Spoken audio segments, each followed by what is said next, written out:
Good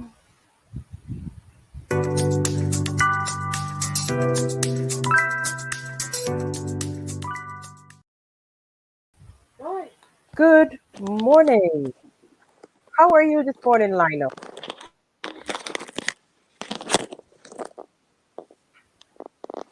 You hear me this morning? I'm thankful. I'm thankful. Just hope that Oh, with regards to technical side of it, that everything works out. well, I think we're going to be good this morning because you're looking sharp. You're looking sharp. Well, thank you, and you yourself looking as beautiful as ever. Well, guess what? I had a good time at the Oscars last night. Oh, The only okay. problem, the only, the only problem was those persons who I expected to win or that individual didn't win. Ah, And the he's also a favorite of mine, Sir Anthony Hopkins. uh-huh.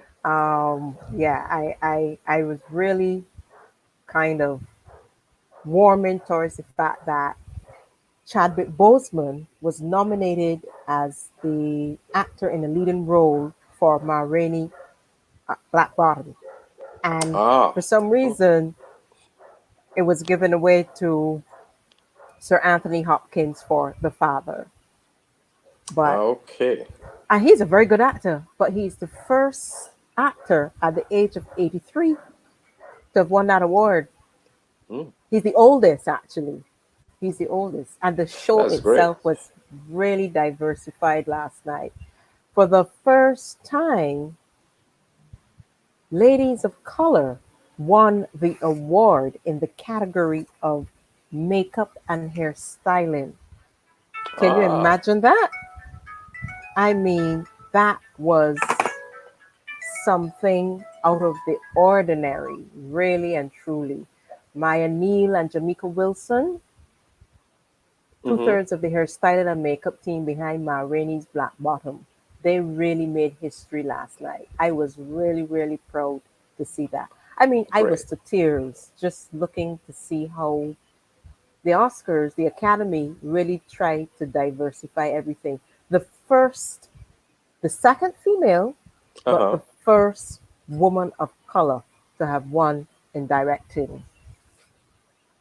Great. Yeah, Yeah, work in progress. Work in progress. Things are yeah, happening. definitely, definitely. And you know, the thing is, not that they actually make what's happening to us important, but we're really seeing that they're really trying to diversify what's happening on the world screen, so to speak. So I think Right. that seeing that was very different.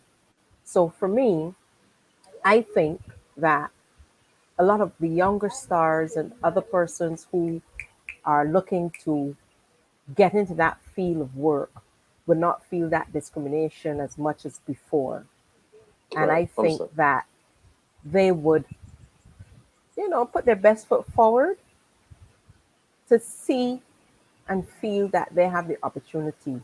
One of my favorites was Daniel Kaluuya, the lead actor from Judas and the Black Messiah. You got Okay. an opportunity to see any of these films?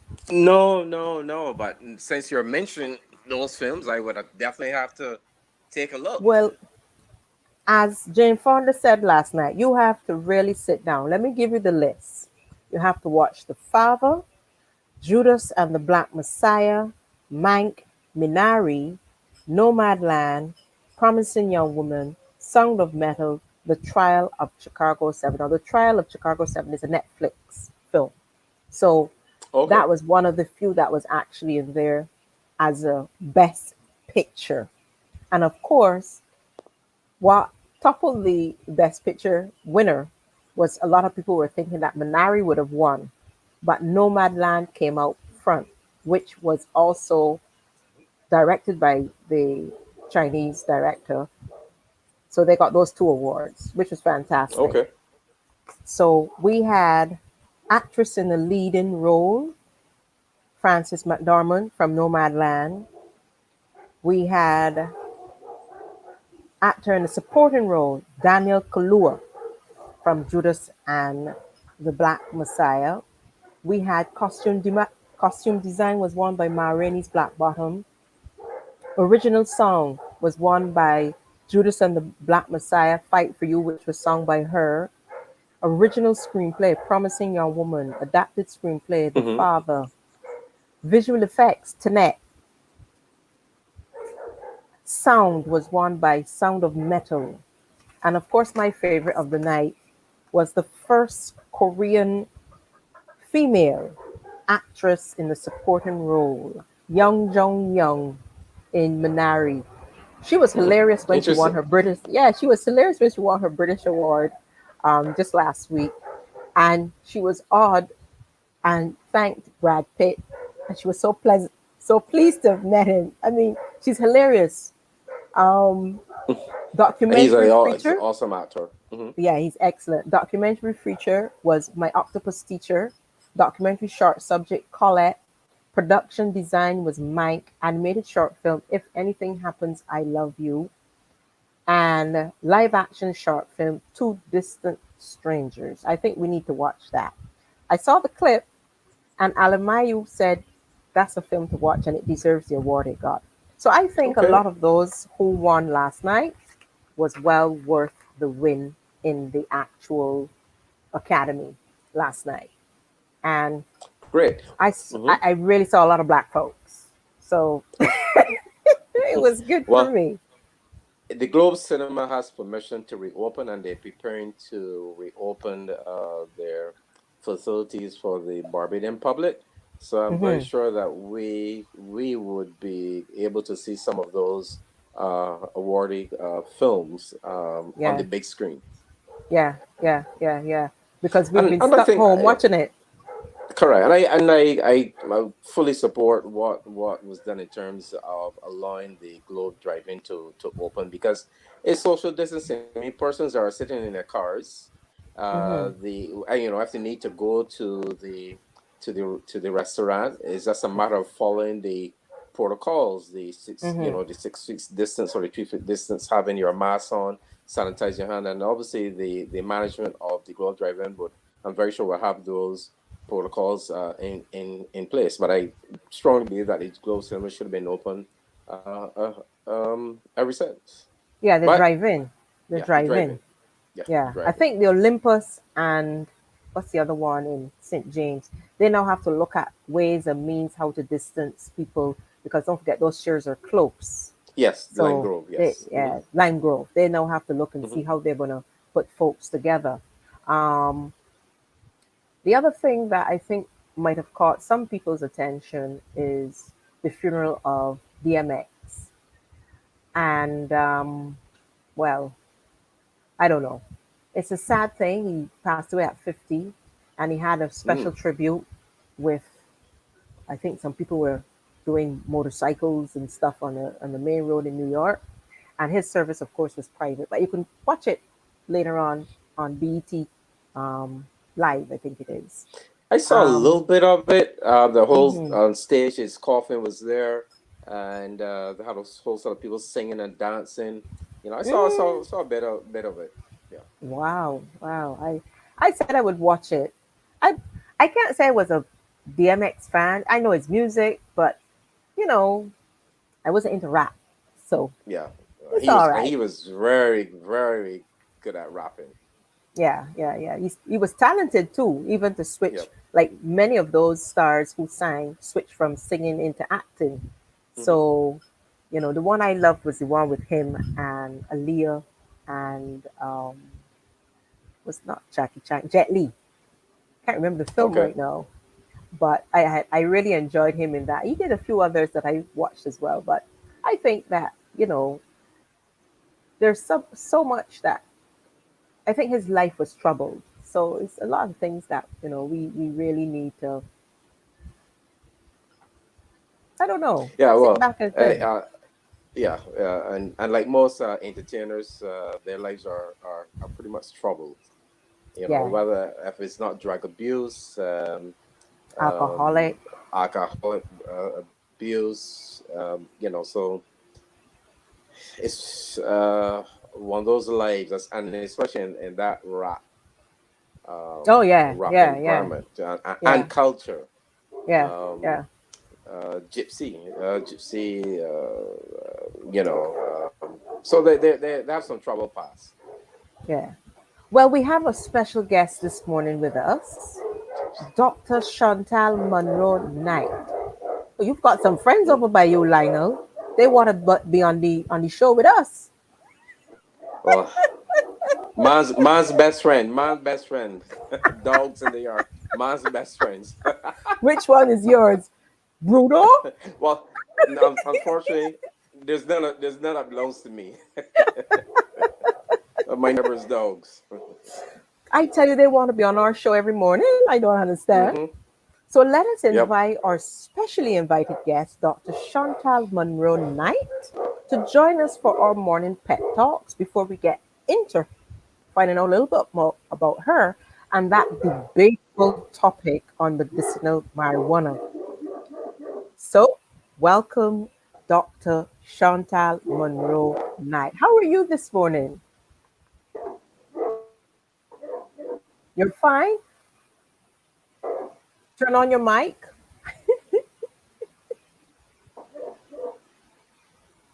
Click the mic. Okay, here's Sorry, I found it. I found it. I found it. Morning. Morning. And I wanted to say to Lionel, I have a couple of those. I have a couple of those dogs. I'm one of those neighbors.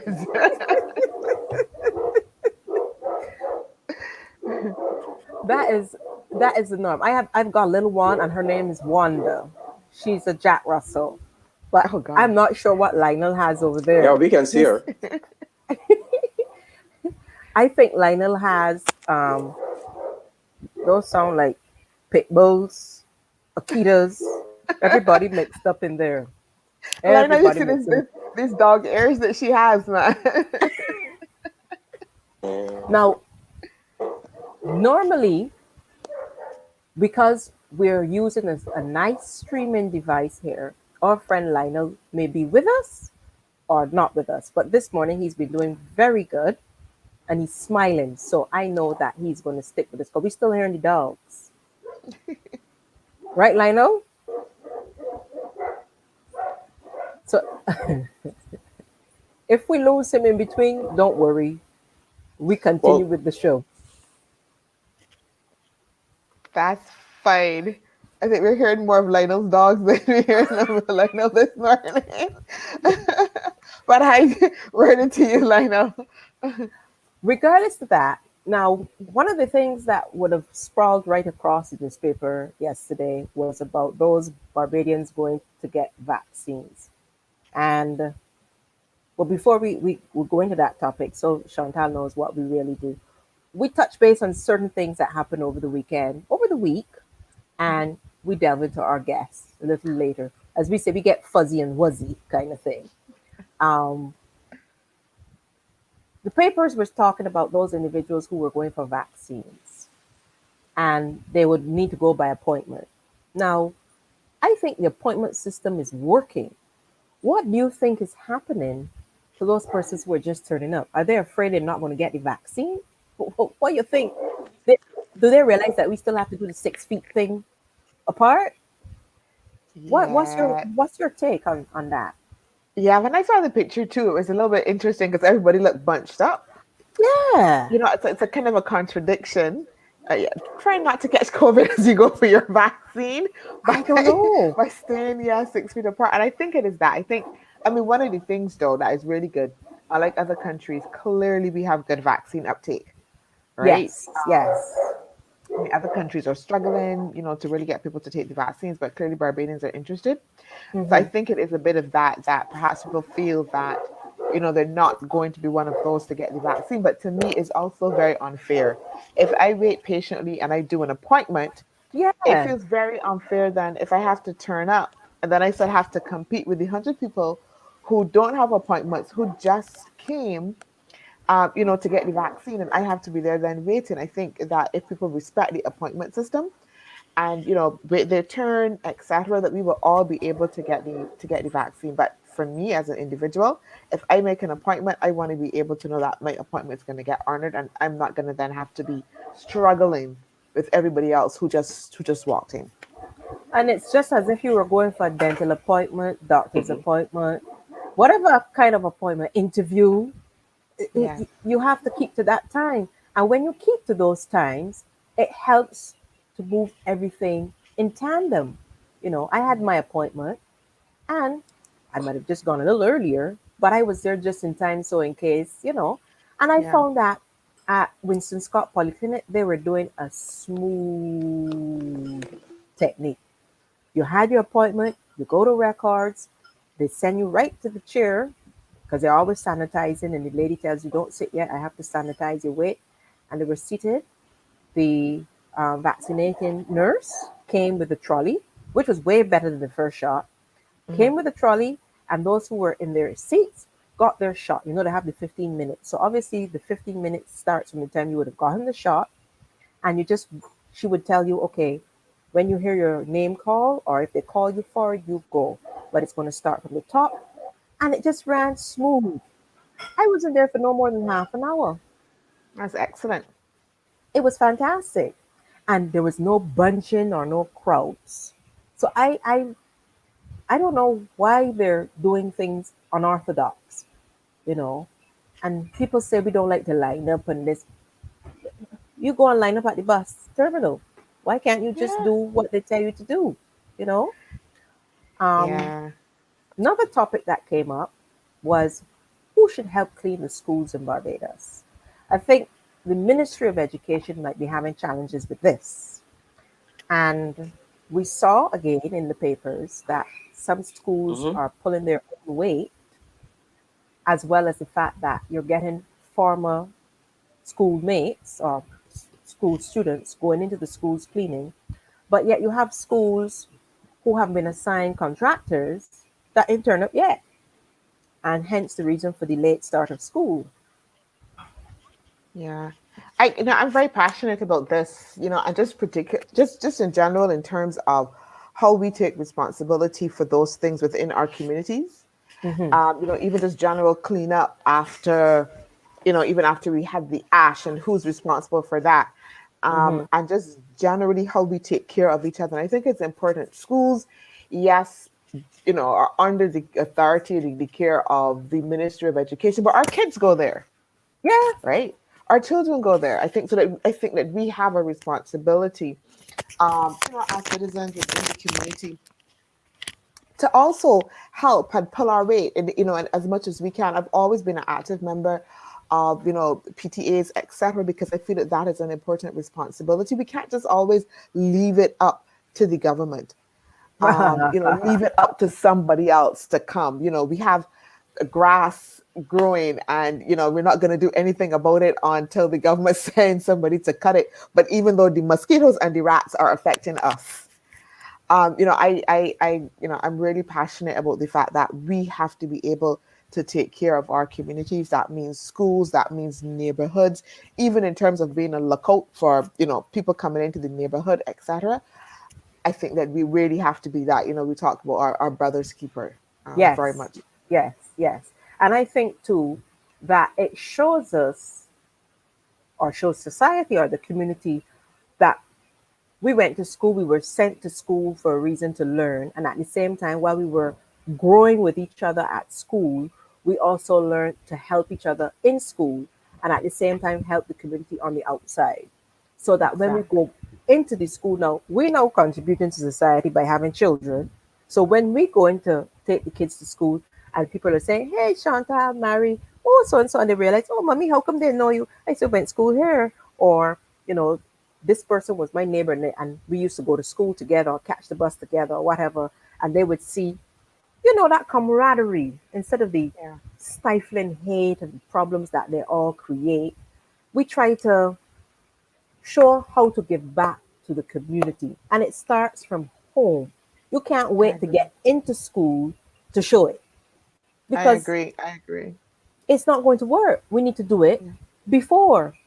And Before. it's a challenging road that we have right now, understandably, because you have so much thing distracting parents, not they talk about distracted children, but parents are also distracted in my mind.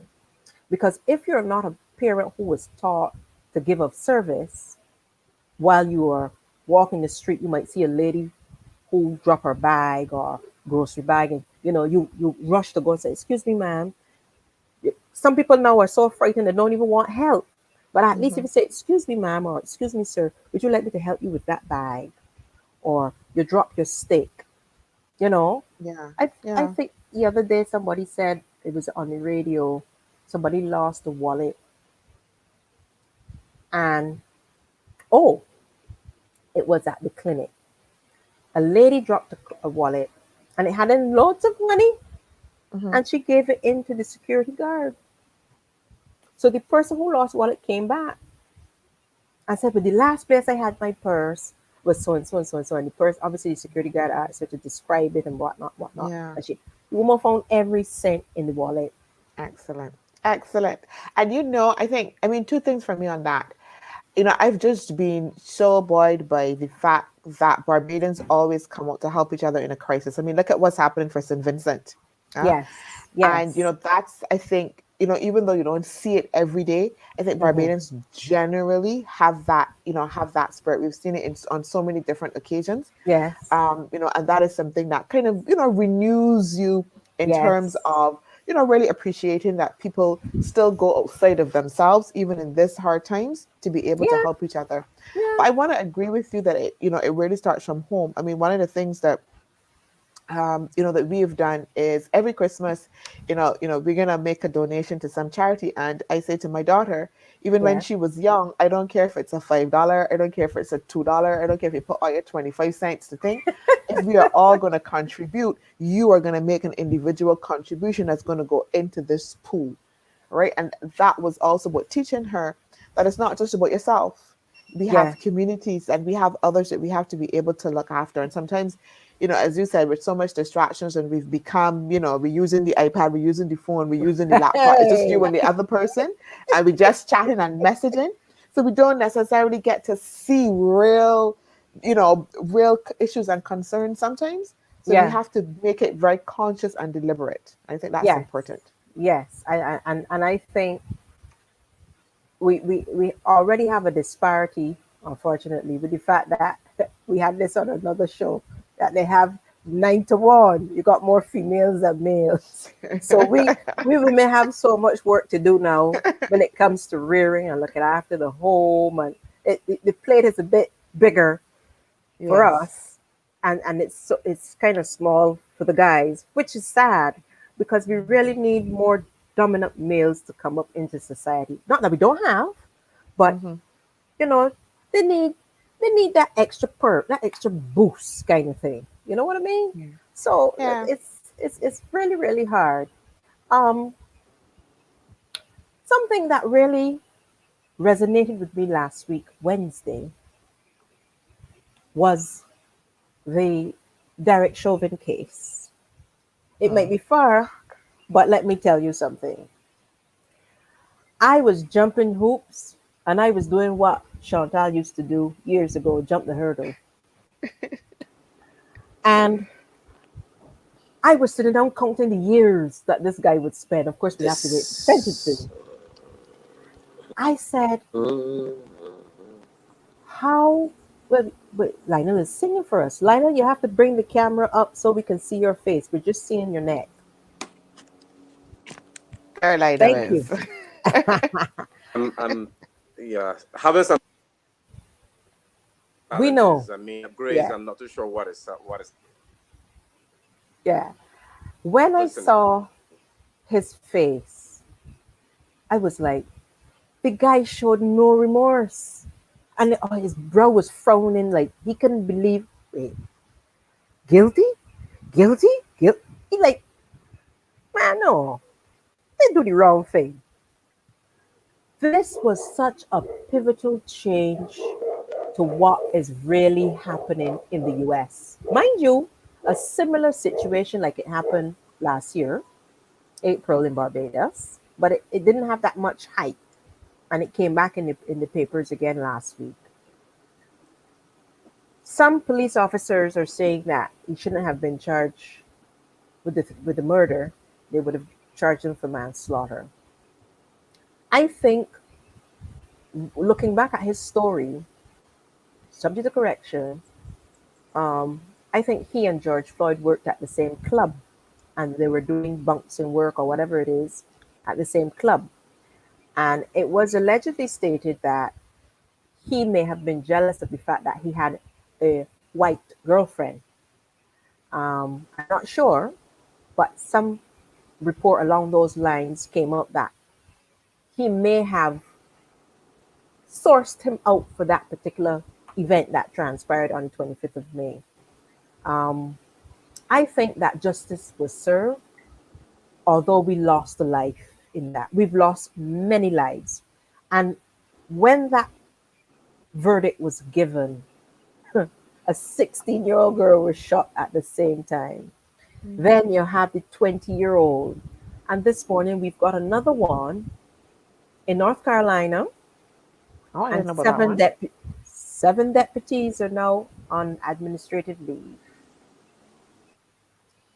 Mr. Brown. Now, Um, having had the verdict, mhm. what do you guys, Lionel, you want to step in before we lose you? Have you lost Lionel? Oh God, I love it. You wanna step in, Lionel?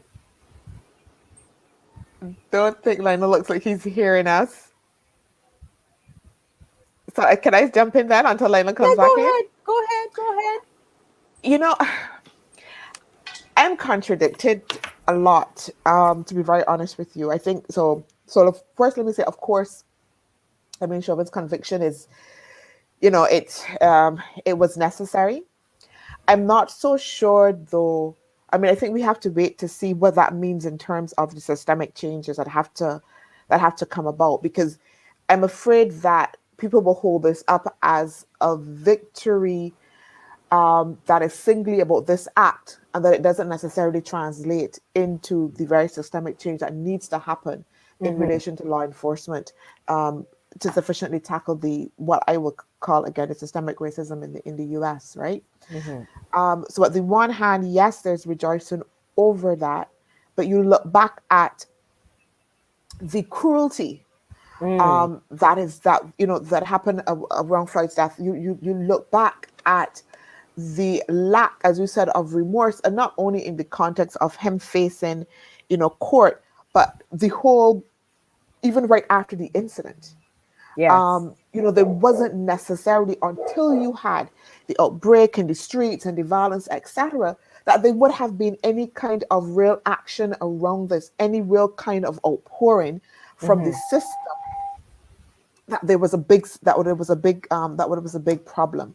mm-hmm. And I'm a little bit scared that sometimes this will turn into one of those situations. It's current now, and yes, we've had some other deaths and stuff happening, and people report about them and people march about them, but unless we have some real systemic changes happening, I don't, how should I put it? So I am going to be, I will continue to be disappointed, to be very honest with you. I think that there's something fundamental, that is now emerging, in the US and perhaps in Yes. other parts of the world as well.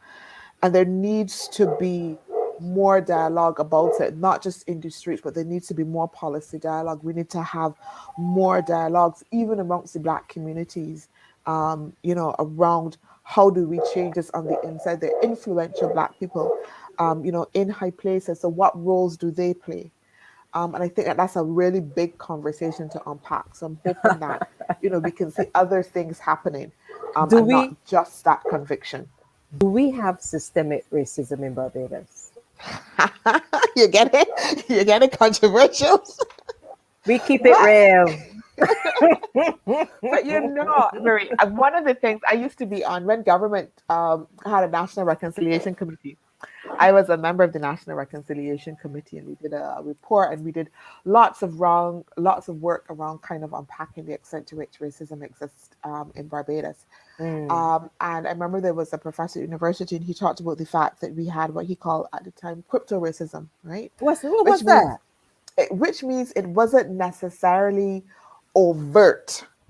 You're not going to necessarily get white people killing black people. It's not overt, but there is a sense in which we all know our place. Ooh, A sense no, or place.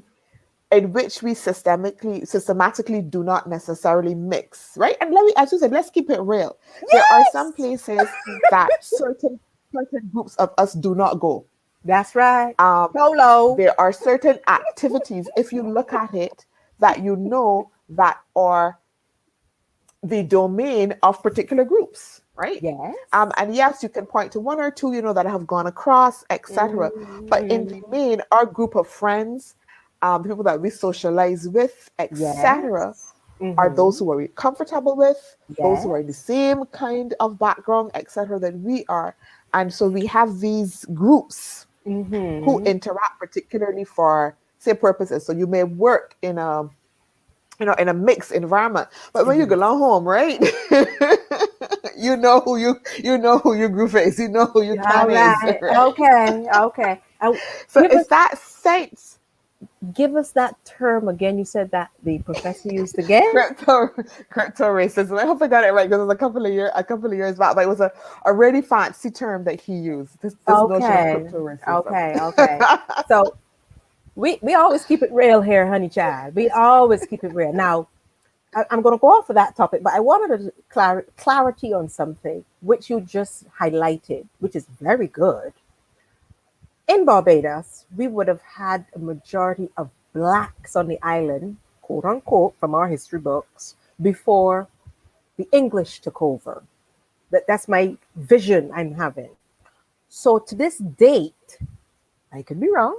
To this date, I still think that you have a more black populace in Barbados than we have white. Is that not correct? Yes, yes, that's So correct. I don't even think we can have crypto or should have crypto or systematic racism.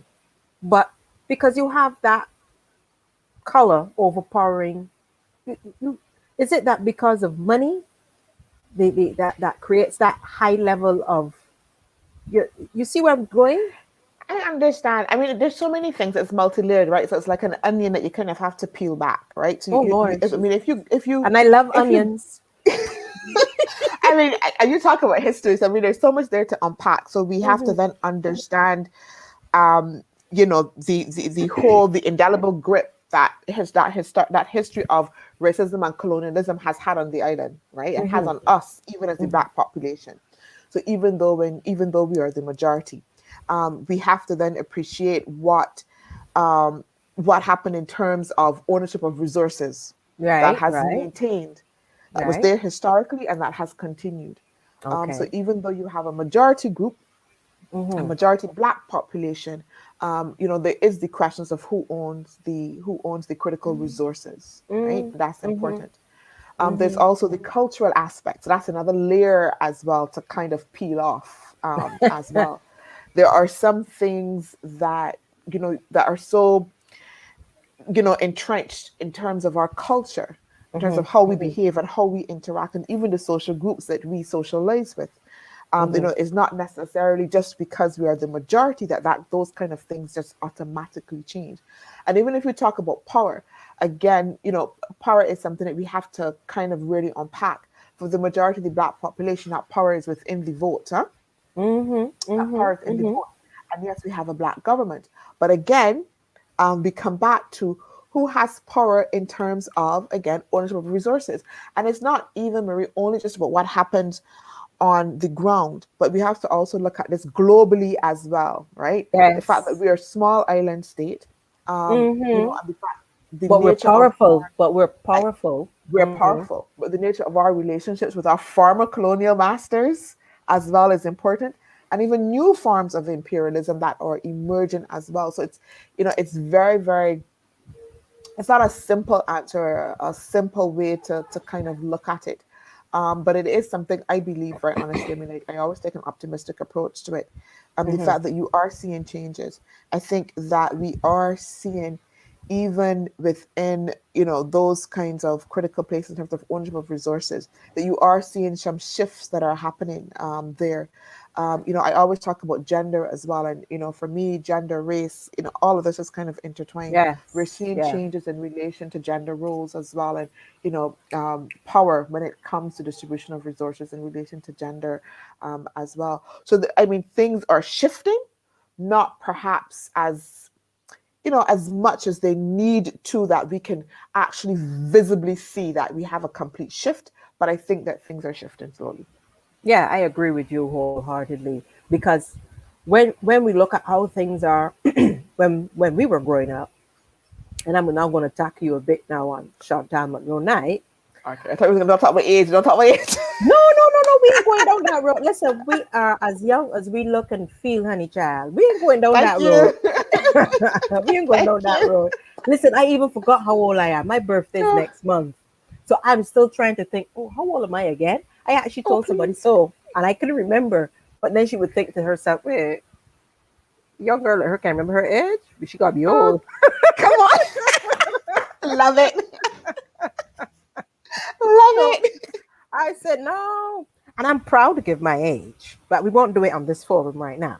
Please, thank you. Please and thank you. But what we're going to delve into is Chantal Monroe Night because Yes, please. hearing her talk and seeing how she has contributed to our conversation so far this morning, we're going to do a little tweaking here on Chantal.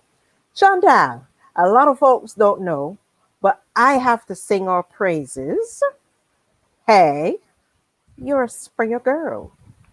Yeah. 110%. All right. 110%. Say yay, Yeah, yeah, Springer. yeah. And I'm going to touch on this topic because a lot of people, even your colleagues who may be young with you now, would not have realized you used to run on the track. Girl, And listen, when you brought that up, I was like, what? How should I remember that? yeah, and you were like, I'm sure you were shocked. And wait, Mary really remember that? I do forget, but things that have true meaning for me. And our school, still being the only girls' school on the island, we have a repertoire of talented women who have come to the forefront, like 110. yourself. Tell us what 110. your experience was at Springer. 110. I've had the opportunity to, speak to other people and, sometimes share a little bit about, my life and, what I've been through. And I always come back to this notion, Marie, of moments, right? So it's Yes, this thing in your life that there are moments that help define you and shape you, that yeah. stay with you. Things Hmm. can happen all around, but there's some defining moments. And I would begin by saying to you that I really wanted to go to foundation, right? Because I Hmm. lived in Silver Hill. So Right. foundation was the school. So when I heard I was Yes. going to Springer, oh my, that was like 2 days of crying. Springer, oh Oh, my God, welcome to I my want to go to world, honey. foundation, you I know? wanted to go to foundation too. Hmm. So, all right, so you make up your mind, you're going to this school, you're going to Yeah. Springer. And you're so And depressed. yes, going in and that sort of stuff like that and stuff like that. But I want to say to you, I think, I'm again, like I'm thinking of moments and purpose. So I think that Springer was the school. Not I think Springer was the school for me. I was meant to go there. I was purposed to be Yes. able to go there. Yes. I still count my friends that, I found at Springer as my friends. I My may not friends. see them Yes. every day or talk, but they're my And friends. we still talk with them one way or the other, The even other, in passing. exactly. Yeah. Yes, they're my friends. And the moments that I had growing there are, have stayed with me. I remember Miss Codrington, who was my form teacher, but also my English teacher. And Yeah. I have repeated this story so much and it happened so long. I remember a day we were having a conversation in class, and I was making this argument. We were talking about, politicians and preachers and, the whole thing. And she stopped me and she said, Shanta, you can't just talk, right? You have to be able to bring facts. You Hmm. have to be able to back up what it is that you are saying. And that was something fundamental that stayed with me. Yes. Just that one thing, and I can't explain to you, because when people go, oh, we hear that, like nothing new. But at that particular time in my life, when she said it, it was a fundamental, it was something fundamental that stayed with me. Yeah. And I And think Springer there's was so memorable. many. Sorry, go on. Yeah, go ahead. No, no. And I remember another time too, there was a friend of ours, I won't call her name. She got punished, I think, because she had really long braids. Yeah, remember that time at Springer School where you're not supposed to remember when Wear braids were going braids. in and you weren't Yes. supposed to wear long, the Hmm. fancy hairdo. It's nothing like And now and people is and I think children has got the on all principal sorts at of that stuff. time would have been Miss Curtin, and the second was Miss Yard. Yes, please. Yes, Yes. please. You Mm-hmm. know Miss Artist never meant no sport. Sick. The bamboo used to be walking around with her everywhere she went. So you go ahead, honey. I know about those Listen, days. listen, I actually saw that's for you know, I actually saw Miss Yard the other day. Um, I 110% still have respect for her. I think at the time, you Yes. think that she was a really hard and disciplinarian, but Oh as you get my. older, you usually do, you've come to appreciate Appreciate. that Yes. that discipline was necessary. There's a time for Yes. everything, there's a season for everything. Yes. And in that season, discipline was needed. Correct. uh, Correct. that's how you kind of be able to learn and kind of hold tight to some fundamental things that are going to be important to you growing up.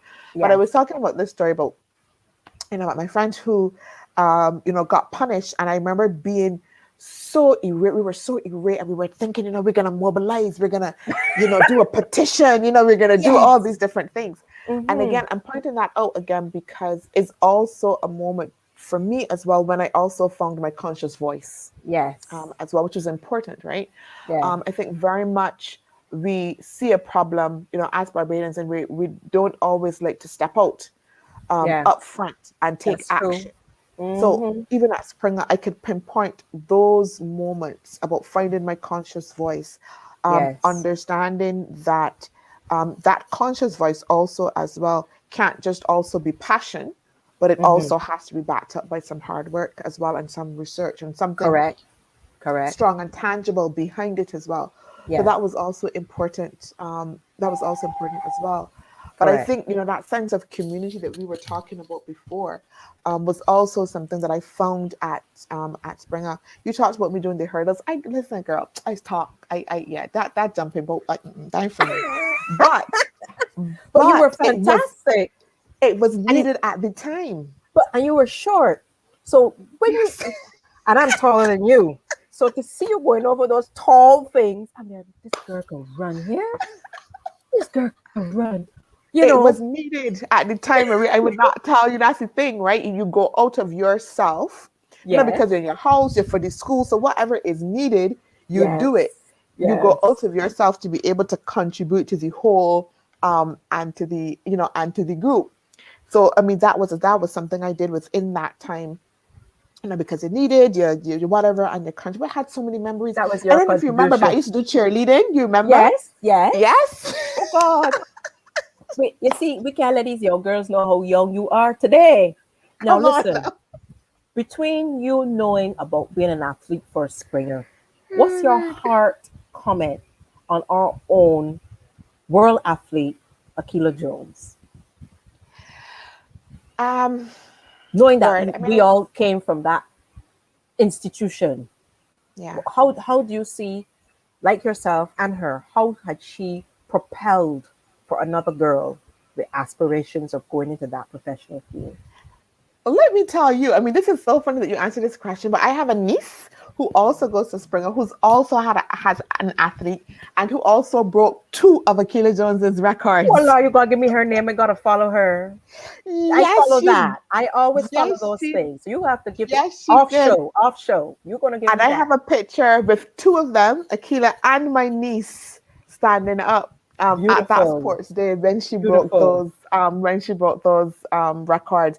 And it's like you said, I mean, it's hard. I think in society we have these stereotypes that can become very entrenched that we hold Yes. on to, and there were a lot of stereotypes about Springer. I mean, as we know, there were lots of stereotypes about Springer.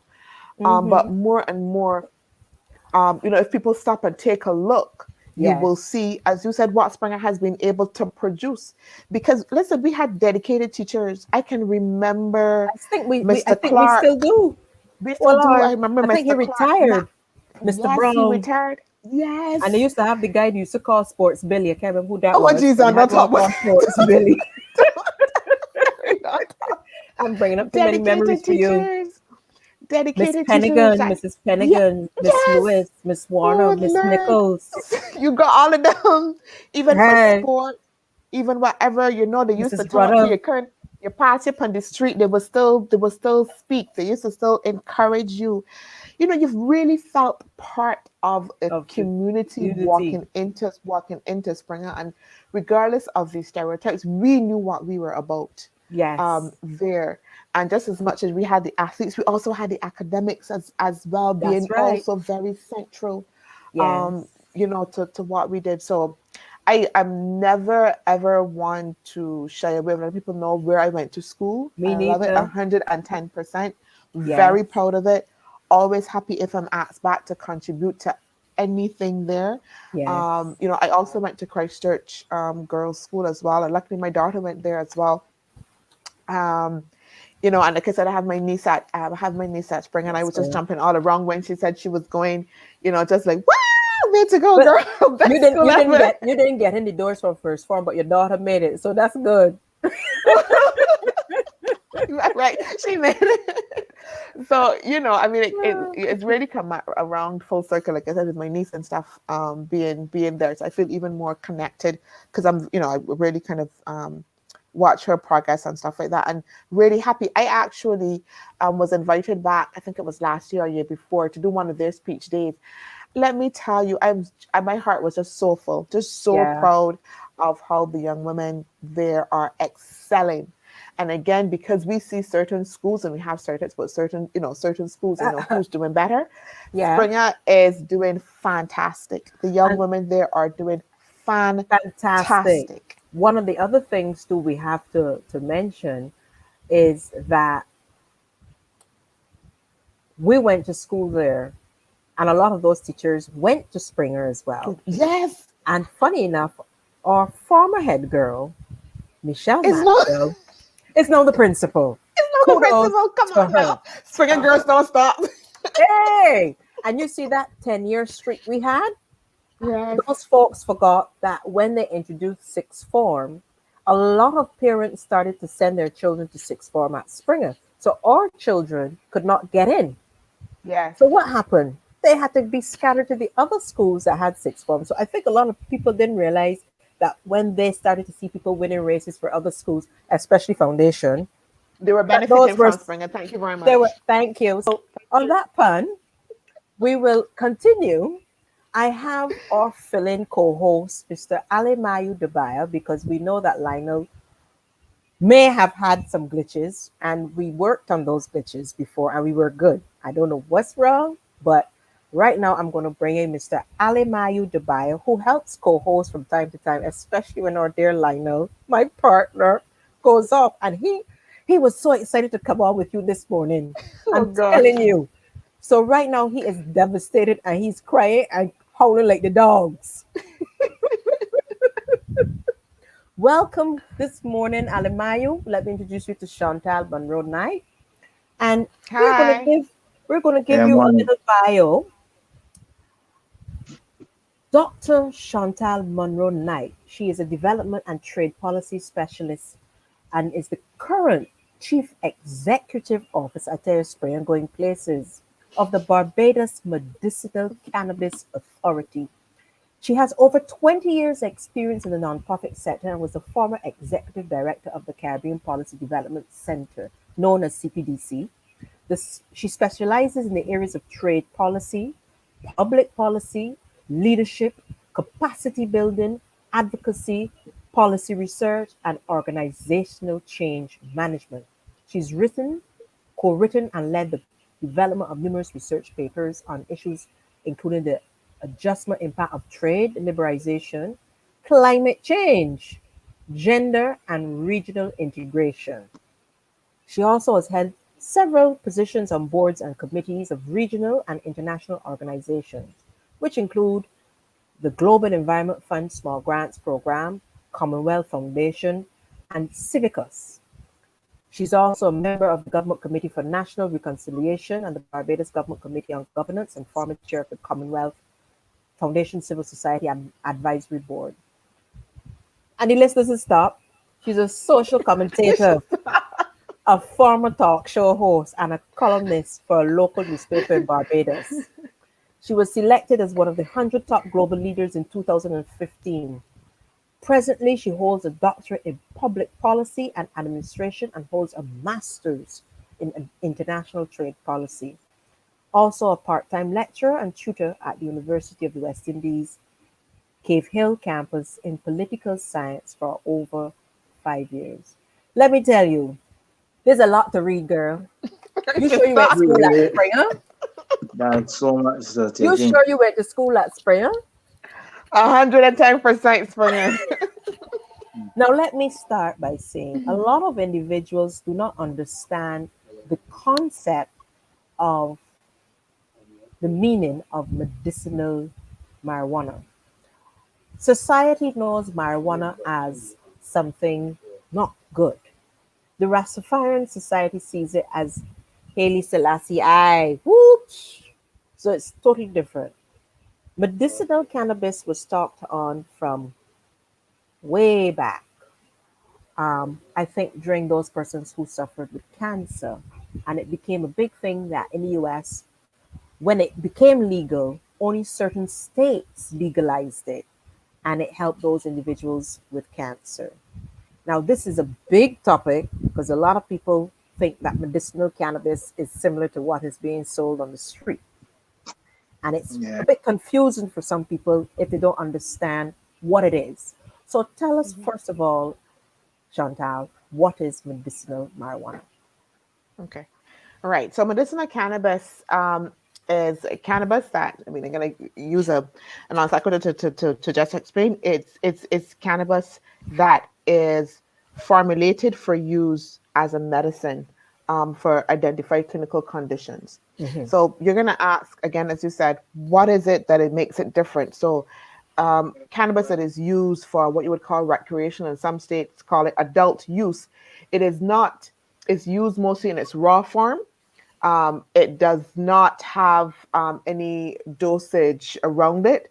So Mhm. you can, people use it, how much ever, for how long or whatever. When you do medicinal cannabis, it has specific dosage around it. So it's prescribed by a doctor that Mm. says, for instance, if you are have cancer, or if you're using it for any of the identified conditions, this is how much you should take over a period of time, right? Mm. As opposed to recreational cannabis. Now, because we are keeping it real here, and I always, I don't shy away from the hard conversations. Mhm. The Rastafarian community would say to you, but listen, we've always known and have always practiced the use of cannabis for medicinal purposes. The Rastafarians would Mhm. say, um, you know, sometimes they would prescribe it in a tea if there are certain things that are happening. Women in the Rastafarian community have used it long for feminine issues and those sorts of things. Really? I For think feminine yes, issues? yeah, Oh, Yeah, man, I yeah. yeah, didn't man. know that. There's You certain want to strains that you community can use use. it to teach. Pardon? Mhm. Yeah, I know. I saying the Rastafarian community is really use it to teach because they work Yeah. where I work. They have a lot.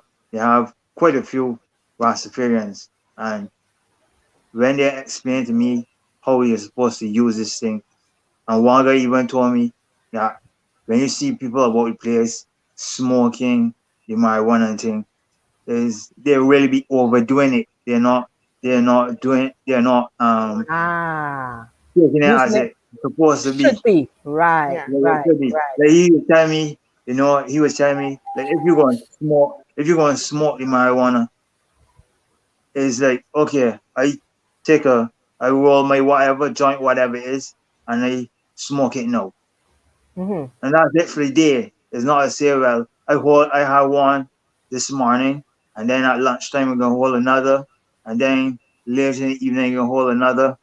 He was telling me no because that's overdoing it. Mhm. That's carrying it to another extreme where it Extreme. shouldn't be. So Okay. Right. I think that the Right. Rastafarian community have have a good say on how to use it since they've been using it for so long. Right. Right. That's why I think the issue that was raised in the paper sometime back about the medicinal marijuana and the regular one, where there was some confusion, where the Rastafarian community was saying, but that's a double standard. saying that Mhm. you want to bring this medicinal marijuana, but then you're saying that the other one now is illegal for use for consumption. So Right. Yeah. I Completely see understand. where the issue Yeah. comes. So yeah. Yeah. Yeah. Yeah. Yeah. I, Go I ahead. think that there's so go on, Marie. Sorry, you want to ask something again? No, no, no. I said continue. Continue. Yeah, thank you. So I think that there are, I mean, there are some contradictions, and there are some concerns. So, like I said, and as you indicated, the Rastafarian community would say, "Listen, we've been using this before, and now we have this regime about medicinal cannabis." That makes it seem like it's something new. So I'm gonna say up front, we're not saying that this is something new. What we're saying is that we're putting a little bit more science behind it, um, just to make sure that we can have something that is really used as a medicine. But at the same time, and again, Marie, I'm going to be completely keeping it real with you and with the audience here. We expect Um, that. we completely understand the concerns that are being raised by the Rastafarian community. And my thing even as CEO is to say, let us continue to have those conversations about how we can be as fair and as inclusive as possible. We were talking about history before. Yeah. So one of the things, Marie, that we've had is that we talked about this whole issue of new forms of imperialism, etc. So Yeah. you had international countries who were under, I'm going to use one of the political events that happened. And if people remember the shipwright agreement, Yes. when we were asked or given some funds, given some resources, and then it meant that the US could come in and interdict. When they saw ships on the seas, and they Ooh. could actually come either come on the island or fly overseas, and burn fuels with cannabis, etc. At the Mm-hmm. same time, that states in America were also already moving on to legalization. But because of that control, what we have at the international level is Mm-hmm. that cannabis is still classified as a controlled substance. So, unfortunately, legally, internationally, we can't necessarily, right at this time, until the government itself, which the British government has said it will do, is to have a referendum on recreational. What we have now is a medicinal cannabis regime. So we're trying to work through that regime, recognizing, that it places some constraints on us, recognize that there are some concerns, but we're trying to, as much as possible, within the confines that we have based on international regulations, based on where we are in terms of national policy, to be able to work with this particular regime, but still to try as much as possible to be inclusive. Um, Yeah. and to be able to listen to those concerns that are being shared. So we're doing a number of different things, Maria, to be able to help people to understand and appreciate. But I do want to emphasize that it's not that we are either unwilling or don't want to have the conversations. I think that we all are, and I say we all are nationally because I think I can speak just in terms of what I'm seeing the overall government is doing. But this Mm-hmm. medicinal cannabis regime that we have now has particular restrictions and regulations that are born out of our need to be able to make sure that we are internationally compliant. Well, if I want to get, let me see how I can bring it back to the fore. If I have now to go and get this medicinal cannabis, but before I go there, how is it done? How is it made? How is it made? So we have, Industrially? pardon? Is it done industrially or how? We have 8 licenses, right? Mhm. So we have a license for cultivation. So that means that Oh, we gotta follow the process in terms of how it starts, then to get to a final product. So let me say the first thing before I start to explain that we're looking for a locally derived industry for medicinal cannabis. So the industry is not just about somebody getting a license to import finished medicinal cannabis products from Canada or from the US and sell them here, right? That's hmm. not the model for this industry. So So we're one, you growing it can, here in Barbados? Are we growing it here in yes, we're Barbados going to or be able to imported? grow it here in Barbados. Grow it Oh, here. process it here, Mm-hmm. everything here. So we have a license that's for cultivation of medicinal cannabis. You can get a cultivation license. You can Mm-hmm. then process it. So that's Mm. another license, and you can So the process it body, then into the body ain't pharmaceuticals. gonna get high from that. No, because again, don't forget, in order for you to get access, this is very important. You have to do it by prescription. You cannot just go buy it from anybody. You cannot just walk Oh, into a processor or a store and say, I want medicinal cannabis. It has to be done by prescription. Because right. we're not doing recreational adult use under our medicinal cannabis regime, everything has to be done by prescription. Okay. Yeah. So Uh-huh. that whole value chain will be done here in Barbados under this license system. So you have license for cultivation, license for processing, we have a license for transport. So you have to get a license if you are moving medicinal cannabis throughout the island. I There's a better get a license for job to do that. research and development as well, a license Uh-huh. for laboratory.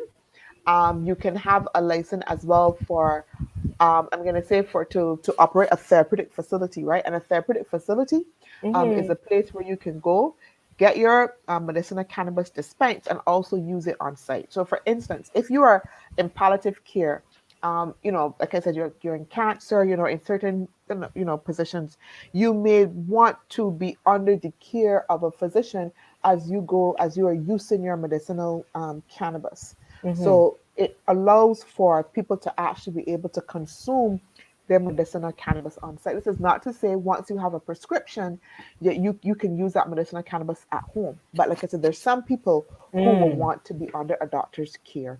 And so that license provides for that as well. And then we have an import and an export license. Careful again to say that this our import license for the industry is about importing starting materials, so seeds, plants, etc. It is not for importing final product from another country because we intend that everything is to be grown, cultivated here, and Ah, processed here, etc. okay, okay. So therefore, in Barbados, it's now going to become a market, a legal market based on medicinal marijuana and not marijuana. And not I think recreational. people are confused about it because they're thinking it's just the leaf that's being sold or whatever. No. So for the medicinal marijuana, it when the byproduct is completed, it's Mhm. not going to be, because on TV you see it like in little pods and jars and No. No. soaps and all kind of thing. So for us here, when it's completed, is it going to be sold in Barbados, or is it going to be made to be sold outside of Barbados? How are we going to So make it would revenue from it?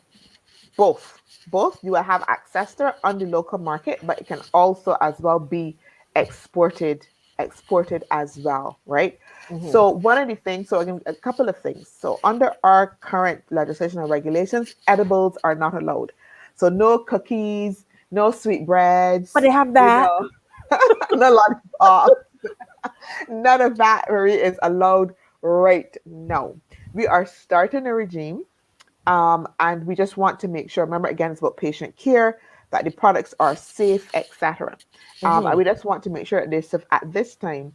Um, all of the doctors and all of the other specialists were not convinced that we had enough information on dosage, like how much do you put in a brownie, how much when you put in a sweet bread, that it is still safe and that you can actually monitor it and know what it is, know how much is being consumed to Mm. allow for edibles. So at this time, edibles are not allowed.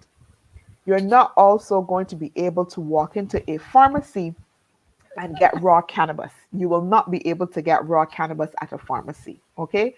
Again, because the issue of dosage. This is a prescription.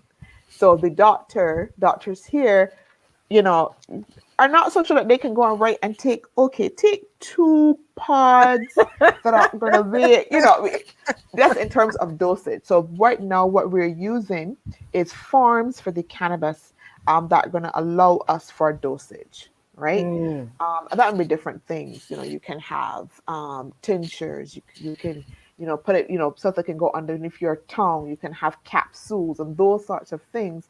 Those sorts of forms are going to be allowed. And like again, stress importantly, you have to speak to your medical doctor.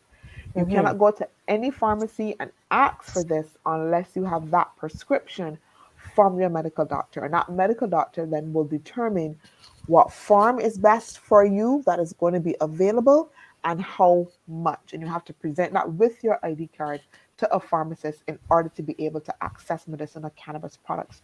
Now, I do want to say to you that there are some synthetic products that are already on the market In that we Barbados? have here in Barbados that have been approved through the Barbados Drug Service, and a committee that they have there that looks and regulates at what drugs come into Barbados.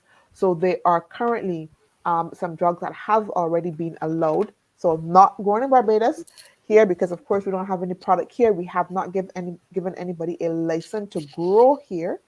But there are synthetic products on the market that you can go to right now to your doctor once they are in Barbados and be able to have access. Once they're on island, you should be able to have access to them. So So there, question. So the medicinal marijuana would not be something that can be sold over the counter then. The raw, when you say it's the medicinal marijuana, so the over counter. No, not OCTs, not over counter. You have to have a prescription. Sorry, I'm not understanding you. Yes, Right, all because, must be because done by prescription. I was wondering if say I had a prescription, Mhm. right? Whatever it is, if it comes in a box, a bottle, whatever the case may be, and I went to a pharmacy and I said, well, can I get this amount back? If you understand what I'm saying.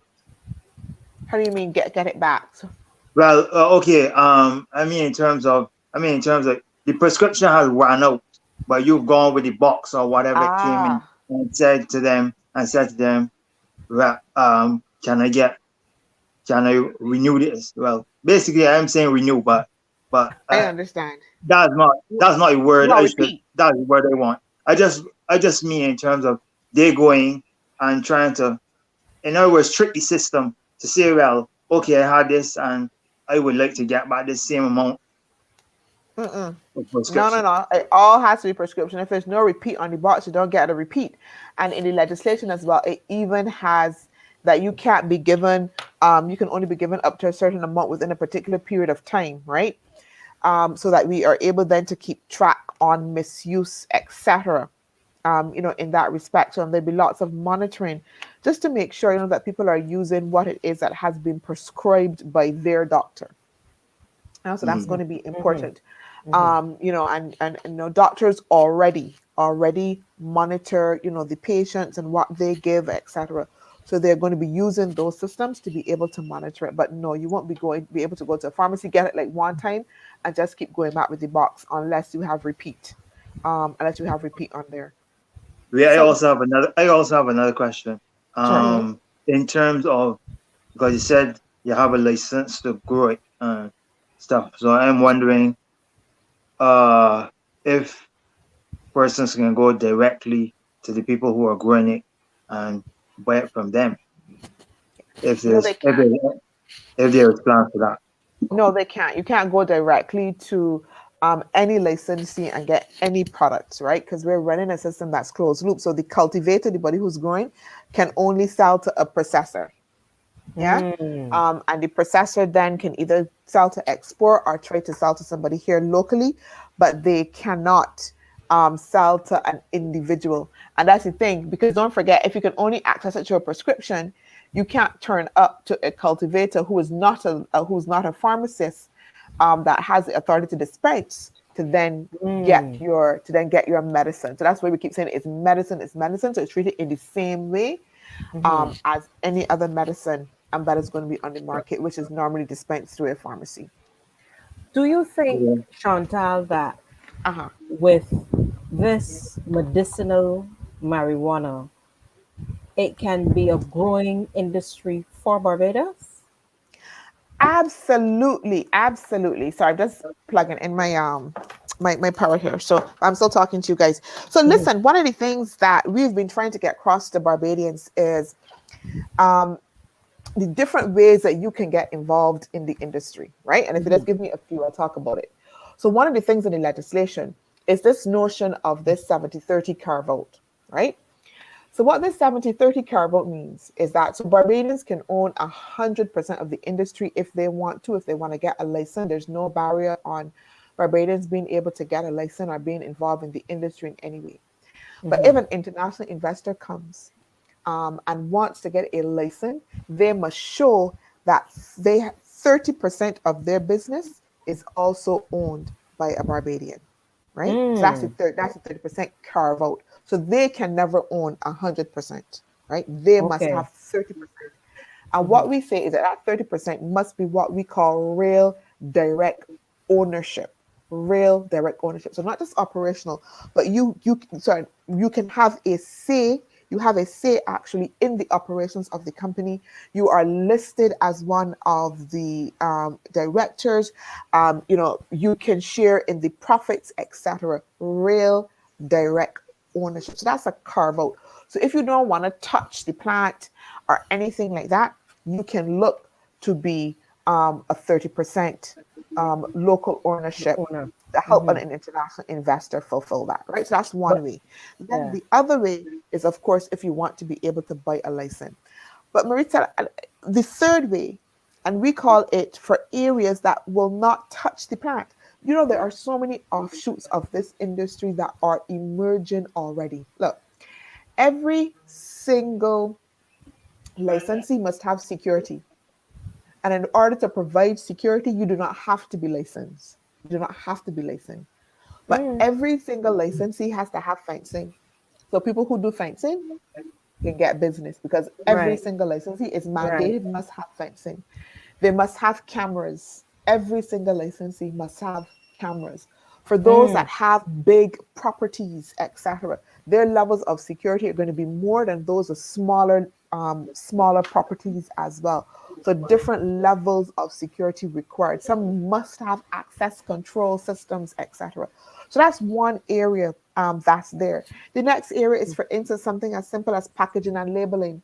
So people who do marketing, and who do layouts and stuff for labeling. That's another market. Talk about real estate, right? Talk about Wow. construction, because everybody who comes here, they got land if they can cultivate, right? Once they're Yeah. an international investor, Yeah. even Yeah. locals, if you want to get there, you have to have land, right? Yeah. So that's another area that is there. People who are going to be doing processing plants, who want to do therapeutic facilities, they got to construct them, or they got to refurbish them. Construction again, Yeah. that's going to be critical because of the COVID-19. What we're also seeing is that international investors are using brokers. Yeah. Mm. Um, and that is also another kind of burgeoning area as well. So people who are locals that can act on their behalf, either to manage or help them through the application process. And we're seeing more and more of that kind of things emerge. That's another area there as well. We're seeking to make tourism linkages through the therapeutic facility, as I Mhm. said, because a therapeutic facility, you can go into, yes, consume your medicinal cannabis, but doesn't mean that you can't offer other services as well, right? Wow. Yeah. There, Yeah. there's so many other things. There's going to be so much space as well, even at the admin site, on the admin Mhm. site, right? We Mhm. have some Mhm. investors. So one of the licenses that we have is for like a tier 4 cultivation, and that's 25 acres and up. You're going to have office. You're going to have staff to be able to manage that. Delve into, then remember I talked about you can have a license for research and development and laboratory. Look at the young people Yeah. coming out of university, who are going to be qualified to be either working as chemists, doing some level of R&D, etc. So Yeah. that the agronomists and stuff, because Whoa. again, people are going to want to be able to know what's happening with the soil, what's the best conditions to grow in Barbados. I just given you an idea But of listen, the amount of areas that can emerge from this industry.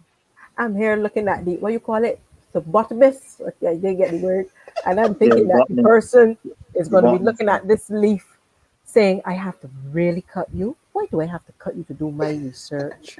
Oh my, you're such a beautiful leaf." I'm here saying, you're going to pay those people a lot of money to do that. But You hearing understand? you, hearing you explain it in detail has really given me a different perspective because like others who conversate, you know how it is in Barbados. Everybody say, oh, they're bringing this here and people can make money and this the next and we're not going to have any money from it. And another question that was raised was, so where this medicinal cannabis is going to affect those other persons that are selling cannabis from a different arena. So, Mm-hmm. I mean, for years we knew it was a lucrative business, one way or the other. But this time around, if somebody really used the noggins, they would say, look, that ain't really paying me. Let me really make it into a true business that would help people. There's a difference now. You Mm-hmm. want to make this into a business that would help people, not bring them at a different level that then they end up having to go to the doctor to be given medicinal cannabis, which is totally different, you know. And then they're going to say, oh, I'm on a different high. You know, you really, and I think, as we said earlier, it is a debate, it is a Yeah. conversation, and we really need to have people listen before they critique and criticize. Because if you Yeah. don't understand, they have to go to the powers that be that are able to truly explain the Brain. topic. And I must Yeah. say, Chantal, it is an eye opener. You have really and truly, as I said, enlightened us. And a lot of people who are watching us this morning are saying that it's really invigorating to hear what contribution it will make to the Barbados community and industry itself. Mm-hmm. So it looks as if somebody would say to me now in the chat, "You gotta bring her back on," and we will, we But will, we will. you were married. But I would just want to say something. I do Yes, think that with this thing, you need responsible people because yes, if definitely. if a man that was selling cannabis on the corner decides that he gonna do this, man, this marijuana Medicinal. and Medicinal. start this company, that's really that's kind of detrimental because he could say to himself, well, I know going to say legally. So if I But feel like he I wake up in the but morning, he's gonna be licensed, Alamayo. Don't I forget, know, but what I mean it's is, gonna be I mean different. is, but what I'm saying is, he's Uh-huh. not going it legally, so he can say to himself, well, my when a few of these plants here, thing out, I could cut me a bud and smoke. No, no, Cut no, no, my no, no, no, clothes, no, no, and no. no, I'm just saying I though, understand. I understand what he's. I because understand what Emma is saying. You need them to say Mari make was it making the responsible analogy people. of the man selling on the corner and the Uh-huh. person that is doing that be doing the medicinal marijuana. And she was saying that if they use their head, they can switch from that, which they thought it was making money, and now Mm-hmm. make it into a real business. So I'm Yes, just saying that the mindset, though, of those people who are selling on the corner Yeah, has to is change. totally different than yes. the person you will want to to cultivate and to process and to do these different things. You understand? Because Mm-hmm. Yeah. I find that Understood. those people that are selling, those people that sell to you on the corner or wherever, they're too taking piece of their own profit. As I say, I work on a construction site and I know people who sell on the site, and I gather from many persons that a man may go and buy X amount to sell to Mm-hmm. people, like 5 buys, 10 buys, whatever. Mm-hmm. But Mm-hmm. out of that enormous amount that he went and buy, the man that's selling it, may smoke about a quarter of that and then sell the rest. So Yeah. they explained to me that there's no way that he won't buy and not smoke some too, right? Quote unquote, smoke some as well, right? So that's why I'm saying that I hope that, well, I know I was listening to the minister when they were having a debate in the house, and Mm-hmm. he was talking about they had all these people lined up already to that wanted to be a part of this program and so on. But I was Yes. there saying to myself, I hope they're doing background checks and all these different things to get Mm-hmm. white people in place to be Yes. able to Yes. do this program. Valid I point. mean, Valid point. I Yep. mean, yes, Yep. it's a small country, and you would want different areas of revenue and different streams of income to Mhm. help the country go forward and be able to progress. Yeah. Understand? So that's why I Yeah. think these conversations are necessary, that you can really clarify and Yes. make people understand what it really is. Mhm. Because when you open a newspaper and you hear the back and forth between Rastafarian community and the people who Mm-hmm. want to do this, then it just creates this whole confusion in your mind. Like, Mhm. Yeah. so what's the difference between me getting a cell on the corner and the police locking me up and a man saying that I cultivating same thing for Mhm. Mhm. medicinal purposes and the police ain't coming at me. Right. Understand? So Right. Yeah. yeah. Right. Good point, Lionel. Good point. Yeah. Yeah. Well, I gotta say, we've run out of time, but I am sure a lot of the folks were, as I said, eye opener.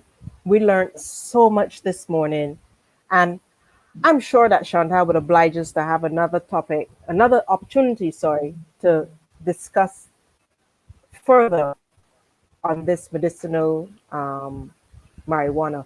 And maybe we can have folks come on and ask questions to see, you know, if you can Absolutely. answer the questions that have been burning their mind to find out really and truly, because we're now understanding, but those that might be listening now or joining and say, oh, I still ain't getting nothing. So, it is always to have that open door policy to give persons the opportunity to really understand what's happening. And before we go, we always remember, not that we throwing away the guys, hopefully Lionel can hear and get on. Before we go, we recognize the women in Barbados with Women History Month, which would have been last month.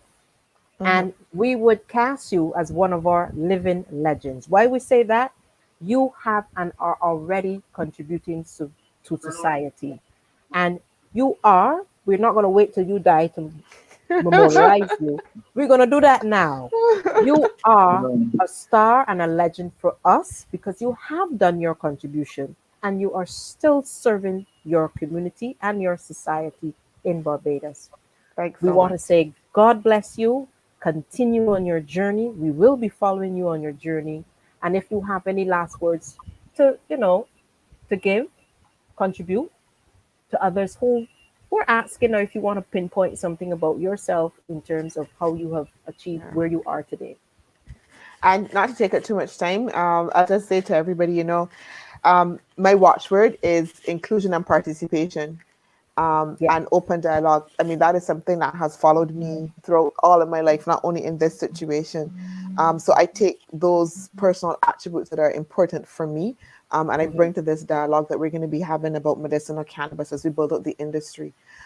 So that means, yes, I'm happy for a next opportunity to engage, happy to yeah, have the hard conversations and happy to have the dialogue, because I think that out of that, then, we can create something new, and yes, something that everybody can see themselves in. yes. And we like to Thank keep it you. real. You were Yes, we like frightened, to but keep it real. we love to keep it real. We love to keep it real. So, folks, remember, sanitize, wear your mask, social distance, and we want to say adieu and thank you for keeping it real with Lionel and Mary. Well, Lionel was here. I don't know.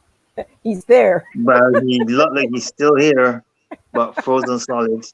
Yeah. Well, but we're going to say adieu.